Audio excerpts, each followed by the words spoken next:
Welcome, everyone, to SI Media with Jimmy Traina. Thank you so much for listening. This is our second episode this week. We had a bonus episode early in the week with WWE superstar CM Punk. On this episode, out usually on Thursdays, we're here on Fridays for you. Still a great episode. John Ourand from Puck is on the show to talk about the whole thing going on with the NBA, Warner Brothers Discovery, Amazon. Are we going to have a court case between the NBA and Warner Brothers Discovery? What's going on with Charles Barkley? What's going on with NBA TV? What are Amazon's plans? Also discuss the Olympics a little bit and their strong ratings, and touch on Jason and Travis Kelce looking for $100 million for their New Heights podcast. So a lot of media news, NBA heavy with John Ourand from Puck. And then following Mr. Ourand, we have Sal Licata for our Traina Thoughts segment. We read our Apple reviews for July and get into a bunch of topics while reading those reviews with Sal. So before I get to the episode, quick reminder, we had a great show last week with Greg Olson from Fox. Noah Eagle, who's calling the men's and women's U.S. basketball games, was on the podcast 2 weeks ago. Jason McCourty on leaving Good Morning Football was on the podcast recently, as well as Pablo Torre, Derek Jeter, Tom Brady. So if you missed any of those, go into the archives and check them out. All right, let's get to this week's episode right now with John Ourand from Puck, followed by Sal Licata. And Traina Thoughts all right here, right now on SI Media with Jimmy Traina. All right, joining me now, SI Media podcast regular. Had to have him on after the shit finally hit the fan with Amazon and TNT, or Warner Brothers Discovery. He's been on top of it all the way from Puck. John Ourand. John, how's it going? Jimmy, always happy to come on. Thanks for the invite, man. My pleasure. A lot happened. And I don't know about you. Let me get your take. I hated that so much happened on a summer Friday. Can't have that. With the lawsuits, Barkley. Need that during the week, especially in the summer. You know what's so funny is everybody talks about slow summer and everybody takes the summer off, and it never happens. Every summer that I've been reporting on sports business, everybody sounds so surprised, like, wow, it's been a busy summer. Of course it's a busy summer. Well, I fight with people. I have my light off, Shelby. I just put it on. How's that? All right. Everyone just watched that live, the miracle of video. I had my light off. And we don't do it off the air. We do it all on the air. I hate when people act like, oh, well, there's no such thing as summer Fridays in the digital age of 24/7 social media and everyone with their phone. No, there's still such a thing. If something happens at 4 o'clock on a summer Friday, I don't care. I don't want to pay attention. I'm out. Well, there is the old thing of the Friday news dump. Yeah. And I don't think that exists anymore. I think anybody that tries to hide bad news on a Friday, also all of a sudden people are talking about it all weekend. It's coming back on Monday. It ends up not actually working very well. It is interesting because obviously the way news is consumed is so different. But there is something about if there is a news dump on a Friday, and it will get play on the weekend, like you said, there's no doubt about it. But then it does still reach that other level on that Monday when the Today Show's talking about it, First Take, Get Up, the regular sport, whether it's Dan Patrick, Chris, and then it gets the regular cycle. So there's just still something about that too. You could dump it on a Friday, but it's not going to help. No, I think the key is if you want to dump it, you wait until there's a story that takes over. Like somebody that had bad news, put it in the middle of the assassination attempt, or put it in the middle of, Biden dropping out, and all of a sudden, then it really does get lost. Right. All right, let's get into what's going on with the NBA, Warner Brothers Discovery. For the sake of this interview, I'm just going to say TNT. I can't keep saying Warner Brothers Discovery. So yeah, WBD is also a mouthful. I think. Yeah, it reminds me of there is this famous sketch from Ali G, Sacha Baron Cohen, when he had his Ali G show on HBO, and he interviewed, I think it was Pat Buchanan, and it was during the Iraq War, and he was asking them about, he wanted to ask them about weapons of mass destruction, but instead of WMDs, he kept calling them BLTs, and Pat Buchanan played along with it. He's like, well, we thought Iraq had BLTs. So that's what WBD reminds me of. So we're going to say Turner. We're going to say Turner and TNT for the rest of this podcast. I don't like when people change names in the middle of, after 40 years. All right. Let me start with this. So the NBA takes Amazon's offer Turner matches. NBA says, no thanks. We're not accepting your match. It's not a match. And now TNT is suing the NBA. Is this ever going to get to a trial? Let's start with that. None of my sources think it'll get to a trial. Every single one of my sources who are not based in law, so I'm not sure if there's a case there to be made or not, but these are business executives, believe that this is a way for Turner to extract something out of the NBA on the way out. And they say that, if it goes to trial, and we saw this actually with the NFL Sunday Ticket trial, where Roger Goodell got deposed and Jerry Jones got deposed, and the NBA, Adam Silver does not want to get deposed, and Bill Koenig, who's the NBA lawyer that basically negotiated this whole thing, he doesn't want to have to call up his emails and who did you tell what when, and right. So that there, even though most of my sources believe that the NBA has a leg up in this whole bit, they don't want that to happen either. So that there is a path to having some sort of resolution to this. What that resolution is, your guess is everybody's guessing. Your guess is literally as good as mine. It is fascinating because, what is that number that the NBA would shell out to Turner to make this go away, and what is the number that Turner would accept to say, okay, you win, go to Amazon, and it's been nice knowing you. What could that number possibly be? It's fascinating. And maybe, is it not a number? Is it possibly some international rights for Eurosport? Because there certainly is not going to be a fourth package created in the U.S. Right. Is it right now? NBA TV is being run out of Turner Studios down in Atlanta, so they're going to have to unwind that. Is it something having to do with that? Possibly. The WNBA rights are. There's still a package that's out there. Is it something to have to do with that? People have talked about licensing out inside the NBA or something along those lines. Which my WBD sources say, or Turner sources. What are we saying now? Whatever you want to TNT. say. All right. Yeah. WBD sources say that is beyond unlikely, but those are options that could be on the table for this. So it could go. My point is that it could go beyond money. So 500 million, 500, who knows what. Yeah. Now, we live in the era where everything is going to streaming. So it would make sense the NBA would want to partner up with Amazon. I am a little struck by how easily and sort of casually the NBA just completely dumped their relationship with Turner, which was for so many years and was one that the fans enjoyed. How much of a factor, I don't know how you quantify it, a little bit, not much, a lot, 50%. Do you think were David Zaslav's comments that TNT doesn't need the NBA in this entire mess? A little bit. It definitely irked the NBA. But at the end of the day, like you said, that's a relationship that goes back to the 1980s, and there were plenty of opportunities after David Zaslav made those comments that Turner could have ended up securing a package. So he made those comments.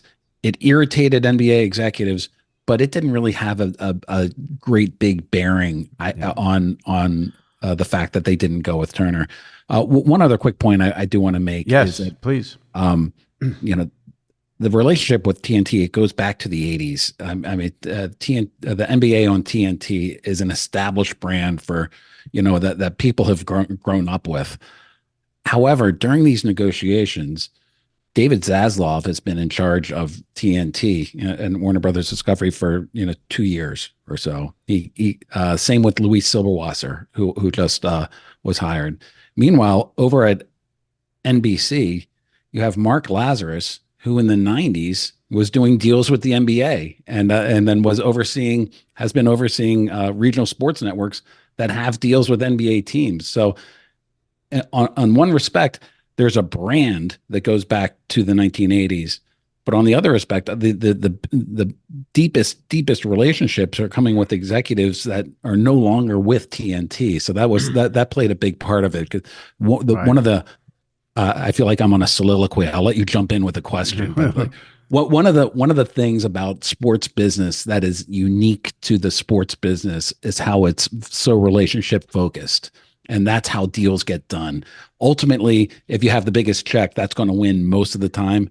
But really cultivating those relationships and pushing those relationships is what works as well. You need a little bit of both, and that was really obvious to see in this case. What's interesting so piggybacks off what you just said about relationships, because I was going to ask you about. I've seen the stories, reports about Turner did have an exclusive negotiating window with the NBA, and they said, "Go ahead, go shop around if you want to shop around." How much do you think they regret that decision? Oh, totally. They could have they could have had that NBC package for less than NBC bid on it. My sourcing suggested that they were surprised, as the NBA was surprised, as I was surprised that NBC came in as aggressively as they did on that package. So that was a total misstep. But also, if you take a look at what ESPN did, ESPN made sure that those rights did not come out of the exclusive negotiating window. And so there were a couple of things like ESPN demanded that they had all of the finals, exclusively. So if the NBA had monkeyed around with that a little bit, that, possibly they would have come out of the exclusive window. But there was a deal to be had in the exclusive window that Turner ended up not taking. So, excuse me. So overall, it's just a horrific look for Zaslav. He made the comment that they don't need the NBA. Then he lets the NBA go outside of the exclusivity window to negotiate. He could have had the NBC deal. I mean, you can't. I'm not a business person, but I'm a common sense person. It doesn't sound like you could bungle it any worse than he bungled it. There are a lot of missteps through the and starting with the comment that you said, and kind of continuing on, and during the exclusive negotiating window, Turner was like, "Well, we're trying to divvy up our packages, but we don't know what because the NBA wanted to go with a streaming company. We don't know what they want. Let's let Amazon come in so that we can have that." So they allowed Amazon into the window, and then when they decided they wanted to match, the NBA thought they were going to match NBC's package. I thought that they were going to that's what they were going to consider, and because that was the package that they were trying to create for themselves. Right. They literally crafted helped to craft the Amazon package for Amazon, and so when they turned around and said we're going to go to Amazon, that surprised everybody. Let's talk about Amazon for a little bit. I think the last time you were on, you were the one who told me, and I don't think it was out there, about what you thought Amazon might do is when they get a night, show all the games regionally on Amazon. Do we know, is that still something that could happen? I know they have like the Thursday, Amazon's going to have Thursday doubleheader. They said Friday. They said, I mean, it's amazing. Every night, you're going to need a roadmap to find where these NBA games are. Sunday night, NBC, but after the football season ends, Tuesday night on NBC. ESPN, I think they actually have fewer regular season games. Specifically Amazon, what's their plan? What do we expect to see from Amazon since they're sort of, like you said, NBC already had the NBA for a long time. ESPN obviously been with them a ton. Amazon's the newbies. What do we expect to see from Amazon in their coverage of the NBA? That's still there's still a little bit of an open question on that, and this is why right now what you're going to end up seeing is just national games. So it's going to have a look and a feel much like Thursday Night Football on Amazon, where you're gonna go and they're gonna have the pregame and postgame, and I'm sure you're gonna have different versions, alternate telecasts that you can click into. But right now, Diamond Sports owns the Bally Sports regional sports networks. I was going to see how you were going to work the regional sports into this podcast. I know, and by the way, everybody drink, because that was. In my newsletter, anytime I mention Diamond Sports, you have to. It's a drinking. I said, I know he broke some Diamond Bally news this week, but I'm not going to ask him. Let me see how he works it in. I hope Diamond never goes away. They've been reliable content for years and years and years. But Amazon has a potential investment in Diamond. They've been negotiating with the NBA about those local rights, and so once that sort of comes to pass, how can they take those rights potentially and put them on a national basis? And all that's predicated on Diamond coming out as bankruptcy, this and the Amazon starting up some sort of like local streaming service. But as that happens, that idea of Amazon having multiple games to choose from, that's where that could come in. So that's not in play right now. There's a potential for it to be in play. Amazon seems like they'll try. I don't know. This is just an assumption on my part.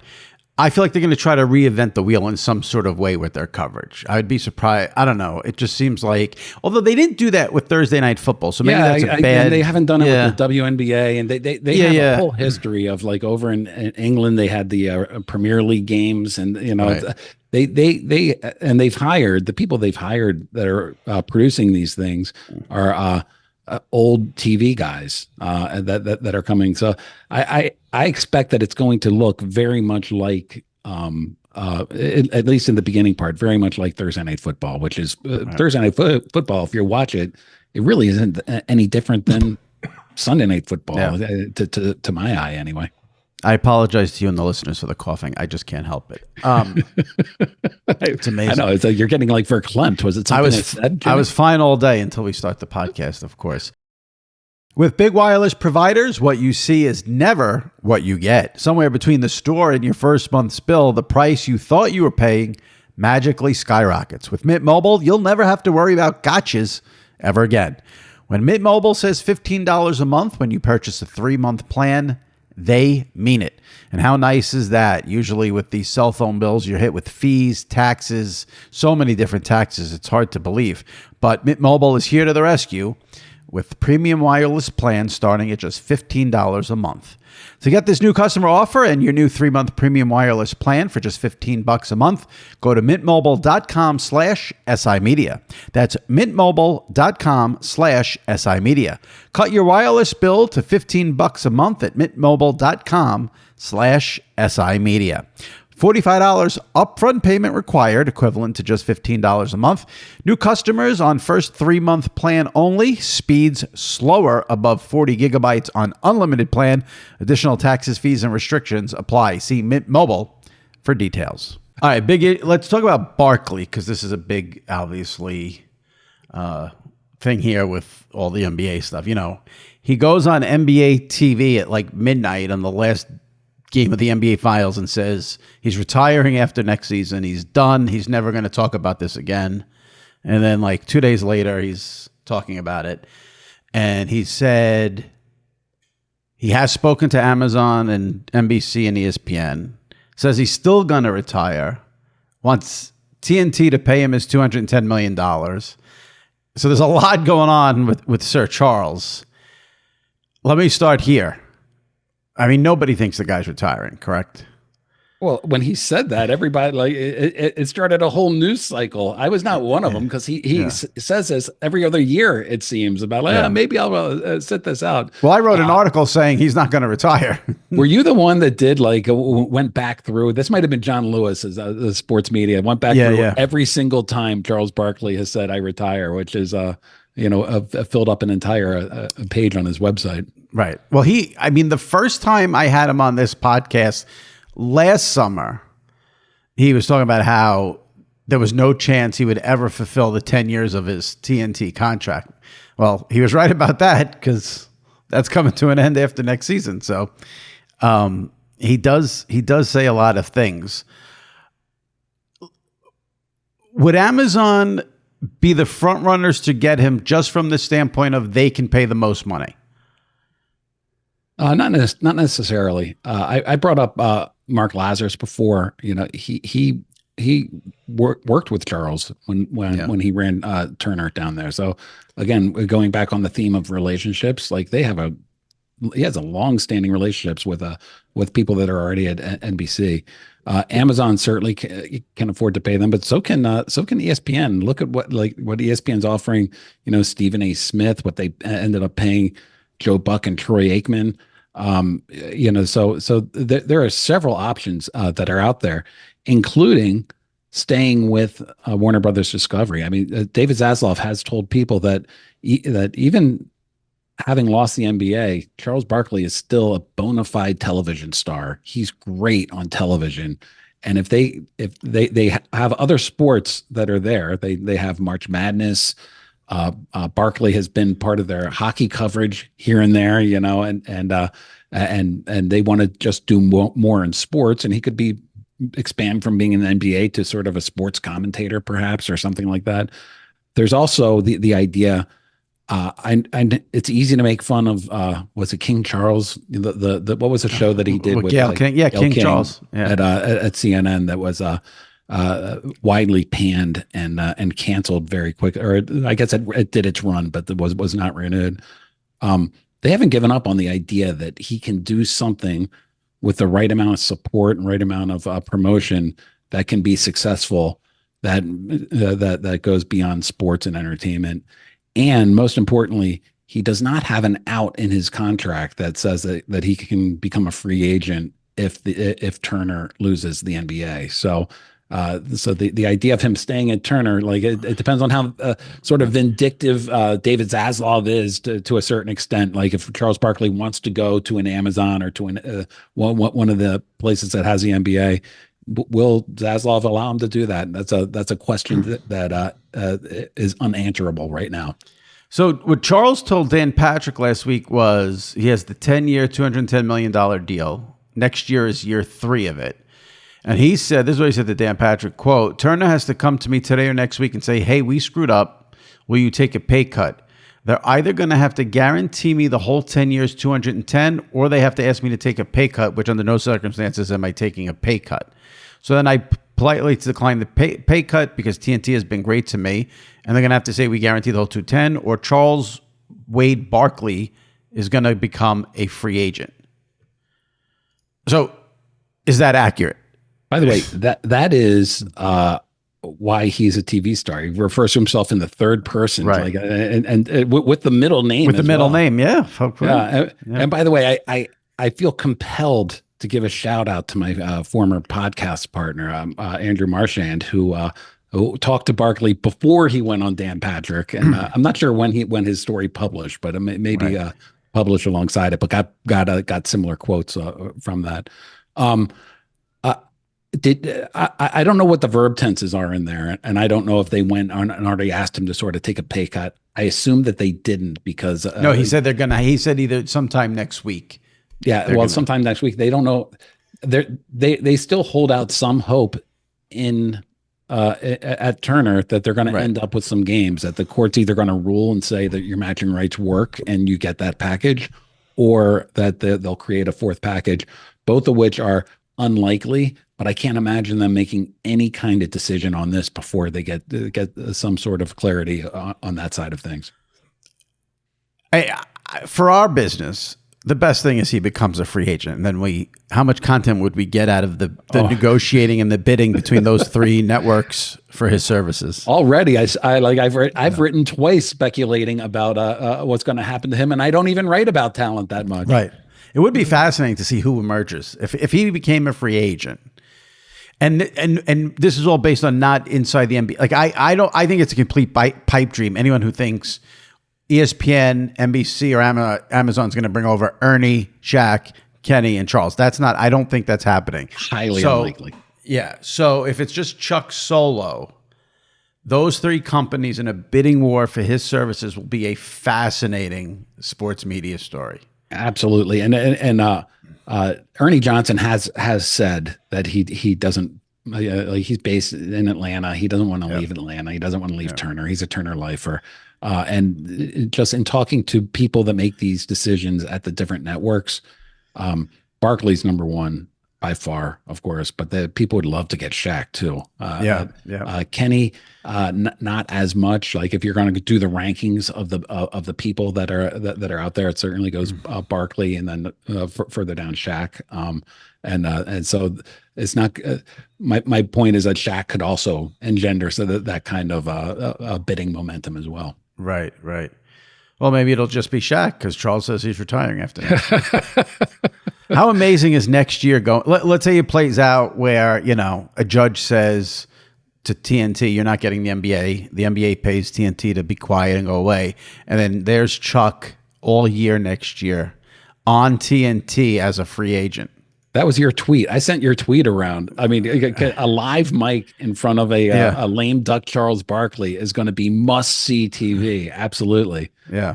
And by the way, I gave Marchand a shout out. You had Barkley on the pod. You were one of the first ones that started this whole momentum here. Well, I mean, that was the thing. I didn't want to get into. I didn't want to go off the beaten path. But when you were talking about maybe him staying at Turner, it doesn't seem like he wants to maybe work for David Zaslav. That's the impression you know what he told me on this podcast, the appearance you're talking about. He said nobody from Turner has still to this day ever called him, texted him, emailed him, and told him King Charles was canceled. He said he found out in the press and no one ever said anything to him about it. And he said both him and Gayle King were both pissed off about it. Again, we get back to the whole relationship aspect of the business. Right. That's the theme of my appearance today. Yeah. Hey, so quick question: how did you get Barkley? I'm pretty certain you didn't go through Warner Brothers. No, I went to Charles directly. Oh, great! And he was just like, "Yeah, I'm going to do it." That's great. Yes. I got lucky with that. Last thing on this, and then we'll go to the Olympics for a little bit. One thing I always see people going, with all these stories are coming out about ESPN and Turner and NBC over and Amazon, I always see a lot of what's going on with NBA TV, because that was run by Turner. What's going on with NBA TV? NBA TV is run out of Turner Studios in Atlanta. It is, if you read my newsletters at all, I talk about regional sports networks and I talk about cord cutting. And cord cutting has hurt these league-owned networks terribly. So the NBA TV is down in about 30 million homes or so, and it used to be in close to 60 or more than 60 million. So it's not as big of an operation as it used to be, because of where it is, and the lame duck year, they still have a year to figure out how to figure this out. Yeah. And the ESPN runs channels. Can they do it out of ESPN? That's a potential option. Amazon, they could potentially do it out of there as well. One item that did not get a lot of press, in my opinion, is MLB Network. It is decided it's going direct to consumer. So you can go and whether you're a cable subscriber or not, you can subscribe to MLB Network. $6 a month, I believe. It's is that a potential place for NBA TV? I mean, notably, all of these deals did not include exclusive games on NBA TV. So that's, and it used to. In fact, there used to be playoff games. Just last season, there were playoff games on NBA TV. I was just that was my follow up to you would be the only reason this is significant is because they do air a handful of playoff games every year. Yeah, exactly. So the still a lot of open questions on that. That can be part of the negotiations that Zaslav has with Adam Silver as they go through this sort of legal process to figure out whether or not Turner still wants to do something with it, which is highly unlikely, or if there's a way to sort of unwind it in a way that makes financial sense for Zaslav. All right, let's go to the Olympics quickly. Just from a rating standpoint, I would imagine NBC is over the moon with the ratings they're getting. 30 million plus basically every single day, 41 million, I think, on Sunday. Obviously they're flooding the zone. It's on Peacock all day, on NBC at night. During the day, it's on USA and a bunch of other channels in the NBC family. Are you surprised the ratings have been so high? Not necessarily. First of all, the ratings that came through, my guy from SBJ, Austin Karp, has a story out today that talks about some sort of like a numbers shenanigans that are going through NBC PR, where they're adding in the daytime and the prime time into one big number, and so you see 31. It's like, my goodness, that's a huge number. It's not quite. But I don't. But see, I think that's a little unfair to label it as shenanigans, because if it is live during the day, that's important viewership. And they're giving it to you live on Peacock. I don't think that can be ignored at all. No, how many of those are getting double counted? We don't know. And then when you compare to previous Olympics, where you didn't count the daytimes, it just becomes a little bit.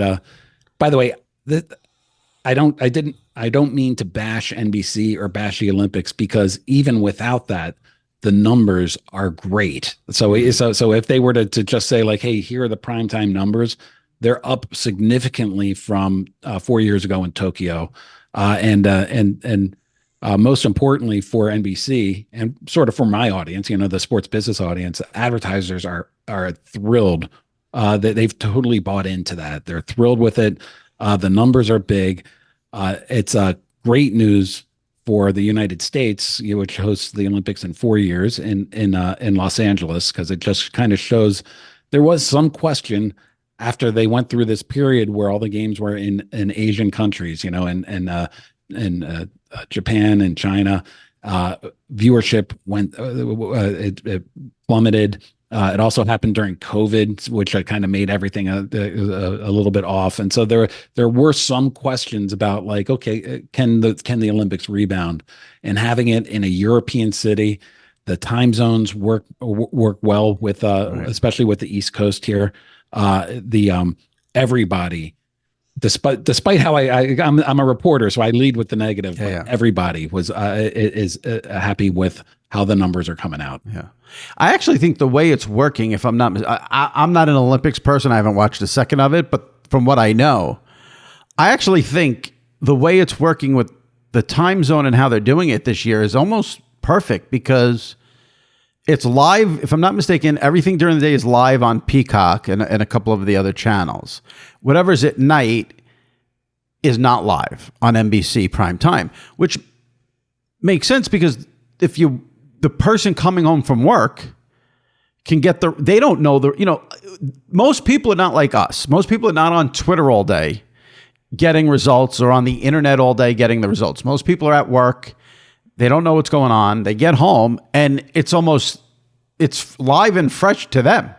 So this actually might be the ideal way to do it for NBC, because you can get two different audiences experiencing the Olympics. You have what's going on live during the day, and then the people who can't pay attention during the day get it at night on primetime on NBC. So I got into a marital argument last night, Jimmy, because yes. The Orioles were winning, right. and it was in the 6th inning, and I was watching that game against the Blue Jays, and it was well in hand, and my wife wanted to go and watch gymnastics, and right. Sure, she could have gone to another TV, but it's like, who won the gymnastics match. But did your wife know who won? Yeah, she totally knew who won, but she just wanted to see it, and and she wanted to see she wanted NBC to put it in a nice digestible box for her to watch as it went forward. So it's not even people that didn't know; it's people that do know, that still want to gather and watch it. So she knew the result, but she didn't watch it during the day when it was on live on Peacock. Exactly. Yeah. Right. Yeah. So there you go. Makes sense. There's something there with that formula. Well, it is. I mean, they always tried to do prime time as an area where people could kind of sit down with their family and watch. And back at the turn of the century, remember they would do all these like really sappy, he had an ingrown toenail and he lasted through that. Let's talk about the hardships. And they tended to go away from that. And they seem to be going back to that a little bit. And it's just more storytelling around the athletes and what they're doing. And that's one reason why I don't watch the Olympics. I don't care about the storytelling. All right. A couple hours before we started to tape this conversation, news broke that Travis and Jason Kelce may be getting $100 million in the next contract for their New Heights podcast. You had the Ourand and Marchand and Ourand podcast. I have this podcast. I don't think we're going to be seeing $100 million anytime soon. But let me start with this. Are you surprised any podcast, even one that has become sort of a de facto Taylor Swift podcast, can generate $100 million? I mean, I'm pretty certain it's not just for the podcast. I'm pretty certain it would have to do have other aspects to it, and having his association with Taylor Swift. I mean, Right. if you look at in our world, what's bigger than the NFL?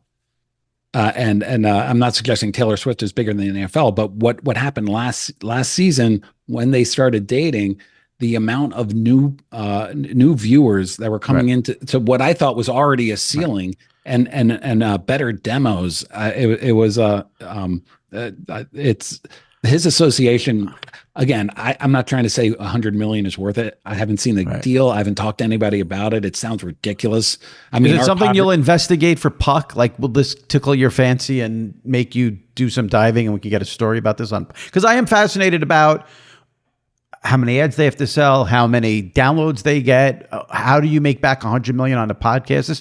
I would like to see John Ourand and Puck dive into this.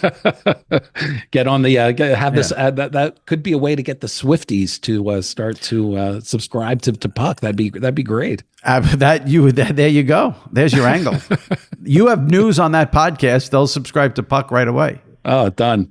I would be willing to bet money that she's responsible, I would say, for 80 to 90% of their listenership. Oh, are you kidding me? At least. Totally. Yeah, because it's people and they dropped little Easter eggs here and there on that. So that's why the 100 million, it goes well beyond sports media. Yeah, absolutely. All right. We've covered everything, I think. Any sports media topic I didn't throw at you that you've been covering for Puck, or anything you want to get out there before I say? No, I noticed that you did not. Cheswick. I noticed that you did not have the RSNs on your original, but I was able to shoehorn that in. So I'm That's happy. my New York bias, because here in New York we have Yes and SNY, and like the RSNs. Why don't you mention MSG Network?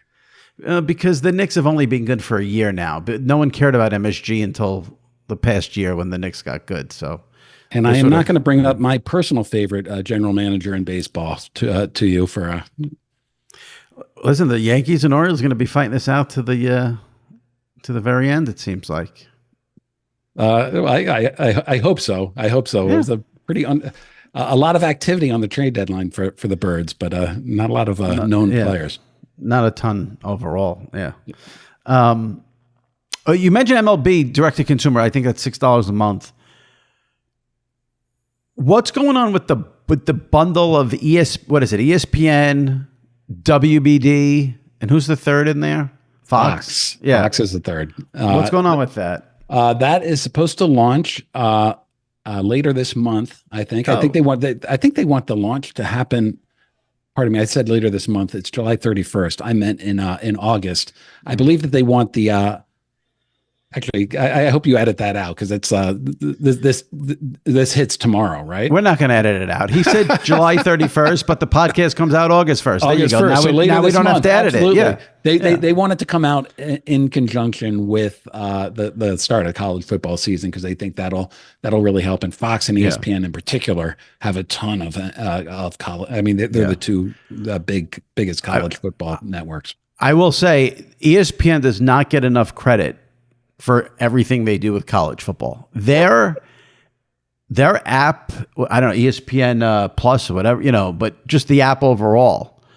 I mean, I watch the most obscure games that I have money on Saturday afternoons. Mm-hmm. And I know some people maybe here and there, I have never, ever once had a problem with the ESPN app on a Saturday.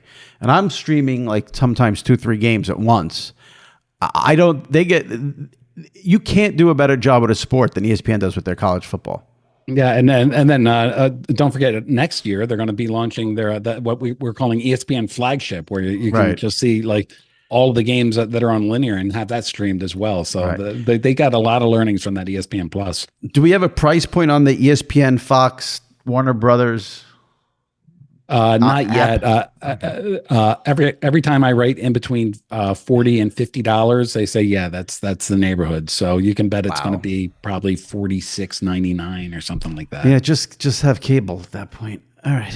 Well, yeah, but if you do YouTube TV, that's $70. You can save $30 or $20. No. You need YouTube TV, then you get this for the $40 to $50. But you're still going to end up you still pay for Netflix. No, this would if you got this, you wouldn't need YouTube TV. Oh, I see. But well, what if you want to watch stuff that's not sports? Well, they're going to have ABC on there. I mean, so it's going to be. Okay. They're not going to have is Disney Channel. And what they're not going to have, but if you have TNT, you're going to see everything that's on TNT. Right, but you still need, if you're a sports fan, you still need CBS, you still need NBC, like you still need a YouTube TV or some base package. Maybe, or you just put up an antenna on your roof and just watch it for free. I know that we should shout out sports TV ratings because I know he's a big antenna guy, but I'm not sure how many.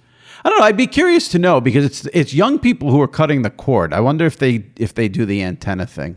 Well, one of the areas that it's called Venue. We used to call it Spool. It's called Venue. But one of the areas they say, let's say they come out at $45, right? And then they say, well, if you want to watch CBS and those sports, just get Paramount Plus for another, what is that, $7 a month, right?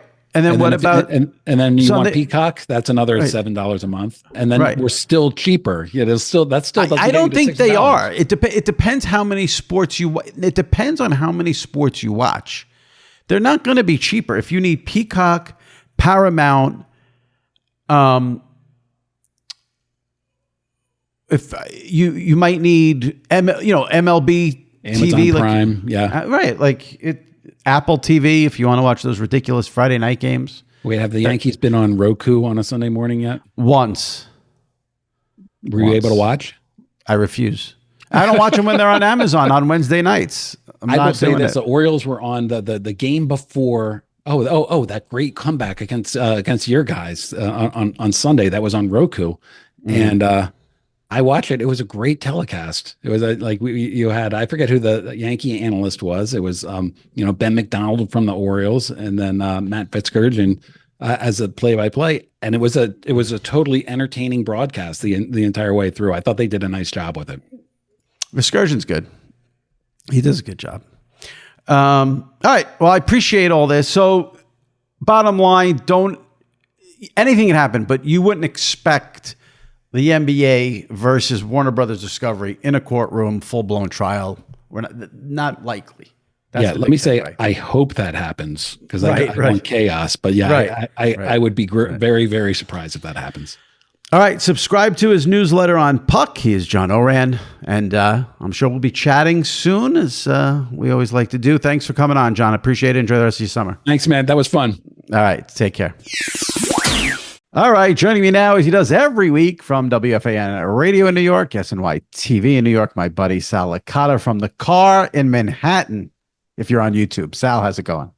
Sorry, I'm parked illegally. I figured I'd pull over. We bang this out real quick before I head up to the studios. I think you're the second person to ever do the pod from a car. Stephen A. Smith was the first. I remember it, and I felt bad to even ask. But I mean, I could have done it. I just have to wait a little bit, but whatever. Al Michaels and Keith Hernandez did them outside from their backyards. So did Kenny Mayne. And I think there was another weird one. Might have been Siciliano did it from like outside at NFL Network. So we've had some outdoor. You're in the car there. You look like you're trapped or something. Are you parked illegally? Well, I mean, I kind of am. At least I found a spot to sit for a few minutes. So who the hell knows? So two things off of last week's Traina Thoughts on the SI Media podcast. People were blown away that you barely knew who Kamala Harris was. And people could not believe we don't know anything about the Olympics and we didn't know what sports are winter and what sports are summer. And I will say this real quick. Number one, I don't watch or pay attention to the Olympics. So I don't have any basis. But also, I thought most of it is indoor, like swimming, for instance. Everyone's like, don't you know swimming is in the summer? Okay, but if they're inside, what does it matter? Are they swimming outside? If they're swimming inside, why does it have to be? So that got me annoyed. Like there was a tweet from someone who said, JT, you and Sal Licata seriously don't know which events are summer or winter NBC Olympics. Skating may be summer. Javelin may be winter. The rule, all winter sports involve snow, ice. Okay, but javelin, are they doing it outside or inside? Like, I don't even know. So what does it matter? Well, I'm pretty sure that one's out. So I thought I was okay with the summer or winter. The vice president, that's a different story. Have you learned more that like it's gonna? Do you know now it's Kamala Harris versus Donald Trump? Are you fully aware? Is that official? Is that official? I thought that we were going to find out like if there were going to be new candidates, possibly. That is actually official now. Yeah. How do you follow any non-sports, non-entertainment Twitter accounts? Let's start with that. Probably not. No. I see some of it, but like I don't want my news, my phone going off with news alerts. But like you follow the New York Post, right? Yeah, I think so. Oh no, maybe New York Post Sports. Do you follow? So you don't follow the New York Times? No, God, no. New York Times. Come on. What about don't you have to like? Isn't there a subscription to get in there? No, I'm talking about following them on Twitter. Oh, okay. No, I don't. The Daily News? No. Newsday. You don't follow Newsday? No. I don't think I follow individual writers for teams, beat writers. You don't follow any news organizations? I don't think so. If anything, probably the Post, but I don't think so because apparently I'm missing some stuff here. Yeah, I would say so. So that is official. You're not like it's not possible. We're not waiting on anybody else. Like RFK, whatever, that dude's out. Well, I mean, he's running as a third party. Okay, but it's him and then the other two. Yeah, there's probably like a Green Party, but I'm not even going to get into that. Right. Yeah. But the Democratic officially made Harris the person. Well, they'll do that at the convention, but it's a formality. It's okay. All right. Yeah. All right. There's an election in November. Unfortunately, yes. I'm aware of that. Yeah. Just checking. Okay. All right. I want to read the reviews for July because there were some good ones. Okay. We can get into some stuff based off of the reviews. So let's get to the Apple reviews. Leave a review on Apple. We will read it on the podcast, respond to it. I know some people are like, oh, why do you read the review? But like, we're going to talk about other stuff as we read the reviews. So let's get into it now. These are for July on Apple for the SI Media Podcast. All right. We've got Win Renee. No fun podcast, 5 stars. Love that you and Sal are willing to admit you're not fun people. I am as well. Agree with your take on fireworks, hot dog eating contests, and people in general. I went with my family to see the Pirates destroy Sal's Mets, but I couldn't enjoy the game because I spent 4 innings waiting for food. A ridiculous system of ordering and then waiting for my number to appear on a screen before I could get in line and then wait more for the food. And also standing up constantly for people to come and go. Also, a very hot and humid evening. You should both go to a baseball or football game together and do a whole podcast on your experience. I'm sure it would be hilarious. Keep up the good work. I would never, ever, ever go to a football game, but I would 1,000% go to a baseball game with you. And I think we have. Well, yes, but the way to do it now, because I think she has, he or she, was it male or female? It said Win Renee, so I'm not really sure. That's why I thought maybe it was Renee. Okay, well, whatever. Yeah. The point was a good one. I think it will be a great, following along with us in our miserable experience at the game. But we'd have to go to some sort of suite, or I'm not sitting in the stands and like. Oh no, you can't be. You can't be a big shot. We got to be in the stands. I'm not doing it. It's not a big shot. You get invited to the suites all the time. Right, but you're going to a game. The game experience, the bowl game experience. You're in the stands dealing with people. That is, I can't believe you just said that. You've changed. I'm only going to be in a suite. Oh well, yeah. I mean. I'll go to a Met game. I'm not going to a Yankee game all the way in the Bronx. But you want to go to a Met game? I'd rather go to a Yankee game than go to a Met game. We can't even agree on this. Yeah. Oh wait, because you get berated at Mets games? That's why? Not berated. I mean, only once I've gotten like a negative comment. But so why would you rather go to a Yankee game than a Met game? I don't want to run the risk of getting berated again, and then I'll be there to protect you. I just want to say one thing too. It's not that we don't enjoy fun. We just like our versions of fun, which is very different from other people's versions of fun. If I was with you at a Met game and you started getting berated, all I would do is take out my phone and be like, can't wait to tweet this. Exactly. No, I'd be fine with the Met game. We should go to a Met game together in the stands, regular in the stands, but we can't do it when football starts. It has to be sometime soon. Yeah. good luck figuring out a day to make that happen. Sweet only. I can't believe you had the balls to say that. All right. Well, true. I don't know. Big shot. Honestly, even if I got invited in a suite, I still don't even want to go at this particular point, especially during the summer. Big shot, Sal. All right. Corn Cob 19. Jimmy, I love your intro music. I jam to it each week. Hate the outro music. I think they're the same. Okay. It reminds me of the main menu music from Super Tennis or something. Oh, the guests and Sal are pretty cool too. I strive to care as little as Sal about world events and politics. So there you go. Someone on your side. Follow my lead, people. We can do it. And good. I understand the importance of it, but I also understand that there's nothing really I can do other than vote, of course. But even that sometimes, I wish I could use regular music for my intro music. I would just have like a different song every week, but I think there's legal issues with that. Yeah. But I would, that sucks. All right. IDYT2344. 5 stars. Great. Okay. Enjoy the business discussions as Jimmy doesn't hold punches. I think it's pull punches, but he wrote hold punches.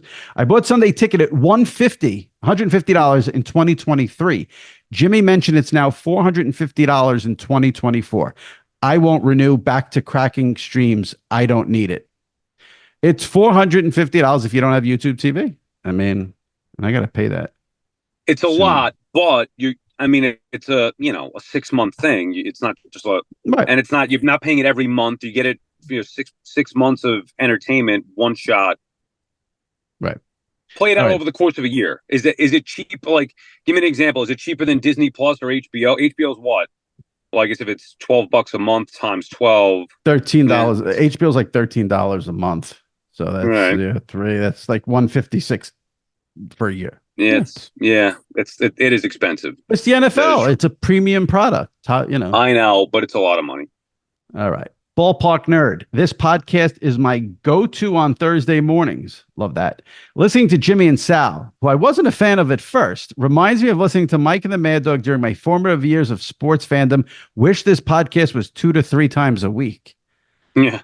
That's a nice review. Appreciate that. We got compared to Mike and the Mad Dog. For us, that's, oh my God. Did I even tell you I went to see Mad Dog's show Friday at Bar A? You told me before, but you didn't tell me afterward. How was that? It was a lot of fun. I went last year for the first time. So I went back this year. He put me on as a guest. And it was a lot of fun. If you're a Mad Dog listener, it's a little bit of a drive. But he got you up on stage. A little bit of a drive from you. That's a lot of bit of a drive. It took me 2.5 hours to get there. But then it only took me like an hour and 50 minutes to get home. Oh, that's not bad. Yeah. And then given that Sal was in Jersey, I'm like, do you live anywhere near here? He's like, no. I thought I'd do like a double hit. But yeah, I get that a lot. Like, oh, I'm going to Jersey. I'm like, but Jersey's a big state. Like, you would have been another hour and a half from me where you were, I think. I don't know anything about Jersey. So me neither. All right. Amy R. Chapman. 2 things. Please book some baseball guests before football begins. Here's the problem with baseball guests. There's not I have to get Jeff Passan on this podcast. Jeff Passan was booked and supposed to come on when Sports Illustrated had some issues and we were shut down for a week. So I got to revisit that. I said this on Twitter the other day and I got a really strong reaction, and I'm curious for your take because you're a baseball guy. I said, so the other night, I think it was on Monday night of this week, Joe Buck did the Cardinals game in St. Louis with Chip Carey, and they made a thing out of it because Chip Carey is Harry Carey's son, Joe Buck, Jack Buck. He used to do the Cardinals. Cool. And I listened to a clip, and I'm like, oh my God, I can't believe how much I miss Joe Buck on baseball. And I said this to Dog on Friday at his Bar A show when he had me on. Like, I think there's a big problem with baseball right now, in that there is no voice of Major League Baseball. It used to be Buck for a long time. You wanted, Tim McCarver, John Miller on those Sunday night ESPN games. I know a lot of people didn't like Joe Morgan, but John Miller. There is no, Carl Ravitch does Sunday night. Joe Davis does Fox, but I don't think America has like latched onto them as like the voice of baseball. There is no voice of baseball. And when I heard Joe Buck, I was like, oh my God, he is so freaking smooth and so good calling baseball. It's a shame that he's at ESPN and he can't do it. Yeah. But it seemed like he didn't even want to do it. No, he didn't. Yeah. Right. He didn't. Yeah. But he was great at it. You're right. So if you were booking this podcast and had to get a baseball guest on, who would you have on? Exactly. Yeah, I don't even know. You know who I had on? There are a lot. Like, would you go former player? Or are you talking about not former player? Well, I think they'd have to somehow be in the media a little bit. I mean, like when I had I just had Jeter on. That's a baseball guest. Yeah, I mean, that's can you get any better than that? I'll tell you who I had on once, who I loved, and I would absolutely like to have him on again, was Keith Hernandez. He was phenomenal when I had him on this podcast. He did it from his backyard in like the Hamptons or wherever. It was great. I'll give you one. Go ahead. About Ourand. Yeah, I'll pass. I mean, yeah, I'll pass. By the way, before you move on to the next one, have you watched the Pete Rose show on Max? No. Pete Rose is one of those people I just have no interest in. Like, I think he should be in the Hall of Fame. I think he should be on the Hall of Fame. But like, I don't like his story to me is like so old and played out. Like, do you learn anything new in it? Yeah, for me. And it's not just about the gambling thing. It's about his career, how he came up. I think for you, give me one thing. Wheelhouse. Give me one thing you learned. That he wasn't well liked when he first got there. That he and Johnny Bench did not get along. Well, Bench hates him now. Issues. Yeah. Well, I mean, but they didn't like each other then. Right. That he was I didn't even realize that he was from Cincinnati. Just a lot of things that I didn't really know. And also that I love Pete Rose, the player, and I do believe he should be in the Hall of Fame, obviously for what he did on the field. But he's, he's just you just get the sense he's done. Not a good guy. Not a good guy. Yeah. And I don't want he's a bad person. I don't know him, but like I don't want to sit there for if it was like a 1 hour thing, maybe, but isn't it like I think four episodes? I'm loving it, just for the record. Not for me. All right, let me continue with Amy Chapman's read. So she wants the baseball guest, and then she says, and Jimmy said that there were 10 things he ate, but only mentioned 3: fireworks, raisins, and people. What are the other 7? Well, I'd have to. I there's more than 10 things I hate. There's like a million things I hate. I think I said top 10. So I'd have to work on that. I'd have to work. I don't know. That might be too dark. But right now, I hate that we have 4 more weeks till football. That's on the list right now. But I'll give you positive. There's only 4 more weeks to football. All right. So we have 4 more weeks of the summer and nothing going on. So one of these weeks, I'll give you a top 10 things I hate. I promise. Okay. That's a great idea. Mike from Wheaton needs Sal's wife interviewed is the title. As a Chicago guy, I can't believe these New Yorkers won me over. In the sports media space, I'm a Deitch Traina guy.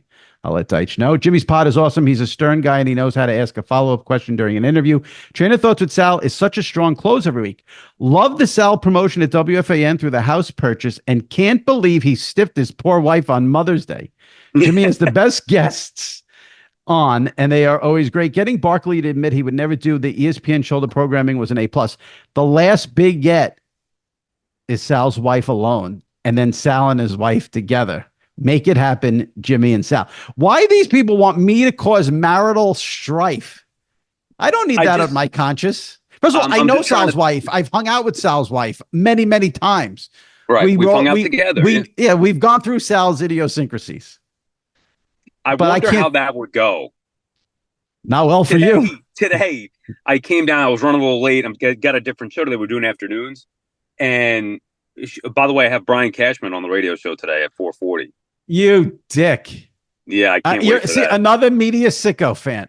I just found out. I didn't even know. But Brian, how do you think you do in Kansas City with $100 million payroll? Would you be able to cover up for every mistake you make? I was going to say, send me a question. But I came downstairs. I was wearing whatever shorts and a shirt. And my wife goes, "What the hell are you wearing? You don't even match." I'm like, "What? Really? It's blue and blue." She goes, "You look like a buffoon. You can't do afternoons like that." You're on the radio.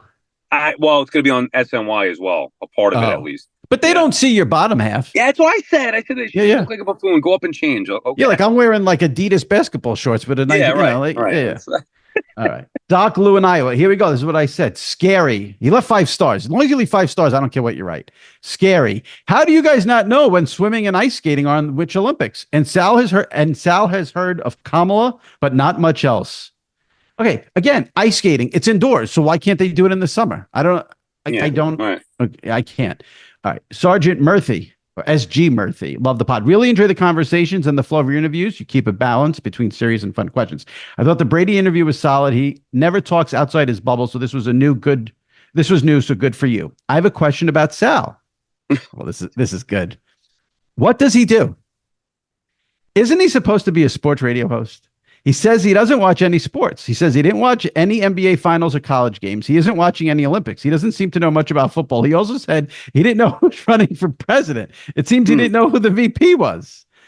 Sal watches the Yankees, the Mets, the Jets, the Giants, the Knicks, the Rangers, the Islanders. Barely the Islanders. Yeah. And he watches football. He watches NFL football. Yeah. I know all NFL and obviously all the New York sports. I don't need to know college. I don't need to know the Olympics. And I certainly don't need to know politics, although I do know who the VP is. Okay. Now you do. Well, I knew who she was. I didn't understand why. I didn't put the two together. Why the show. If I held up her picture, would you be able to recognize her? Yeah. Yes. Okay. All right. All right. Sal, the reviews were good for July. Leave the reviews for August, people, and we'll read them. All right. Sal, don't get a ticket if you're watching on YouTube. He's parked illegally in Manhattan. And we will see you next week. All right. Take care. I'll talk to you later. Take it easy. All right. My many thanks to John Ourand and Sal Licata. Hopefully you guys enjoyed it. If you're not a subscriber to SI Media with Jimmy Traina, hit that subscribe button. Leave a review on Apple. We'll read it on an upcoming episode. And make sure you check out previous episodes in the archives if you missed them. Greg Olson from Fox was outstanding last week. Noah Eagle, working the Olympics on NBC, was on 2 weeks ago. Jason McCourty, Pablo Torre, Derek Jeter, Tom Brady, all recent guests as well, right here on SI Media with Jimmy Traina. So subscribe and leave a review on Apple and listen to those pods if you missed any of them. All right, we'll see you next week. Stay safe and take care.